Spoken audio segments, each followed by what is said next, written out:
Insta ಫ್ಯಾಮಿಲಿಗೆ ಸ್ವಾಗತ. ಇವತ್ತು ಬೆಳಗ್ಗೆನೆ ಆರ್ಡರ್ಗಳೆಲ್ಲ ಬಂದಿತ್ತು. ದೀಪು ನನಗೋಸ್ಕರ ಆರ್ಡರ್ ಮಾಡಿದ್ಲು ಮೀಶೋ ಇಂದ.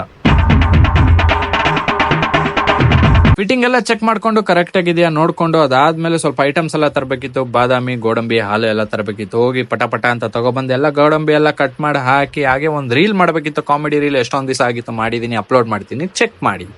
ಈ ಕಣ್ಣಲ್ಲಿ ಇನ್ನೀ ಏನೇನ್ ನೋಡ್ಬೇಕು ಕಾಣೆ. ಹೊಟ್ಟೆ ಹಸಿತಾಯ್ತು, ಸಾಯಂಕಾಲ ಬೇರೆ ಆಗಿತ್ತು, ಮಳೆ ಬರೋ ತರ ಬೇರೆ ಇತ್ತು. ಹಾಗೆ ಬಿಸಿ ಬಿಸಿ ಮಸಾಲ್ ಪುರಿ ತಿನ್ನೋಣ ಅಂತ ನಾನು ದೀಪು ಹೋದ್ವಿ. ಹಾಗೆ ಮಸಾಲ್ ಪುರಿ ತಿನ್ಕೊ ಬಂದ್ವಿ. ಬರೋ ಅಷ್ಟ್ರಲ್ಲಿ ನೋಡಿದ್ರೆ ಬಿಗ್ ಬಾಸ್ ಸ್ಟಾರ್ಟ್ ಆಗ್ಬಿಟ್ಟಿತ್ತು. ಆಯರಪ್ಪ ಏನೋ ಕಿರಿಕ್ ಮಾಡ್ಬಿಟ್ಟಿದ. ಧನರಾಜಣ್ಣ ಕನ್ಸೆಷನ್ ರೂಮ್ ಬಂದ್ರು. ಜಿಂಕೆ ತರ ಹೋಗಿ ಅಂತ ಹೇಳಿದ್ರು.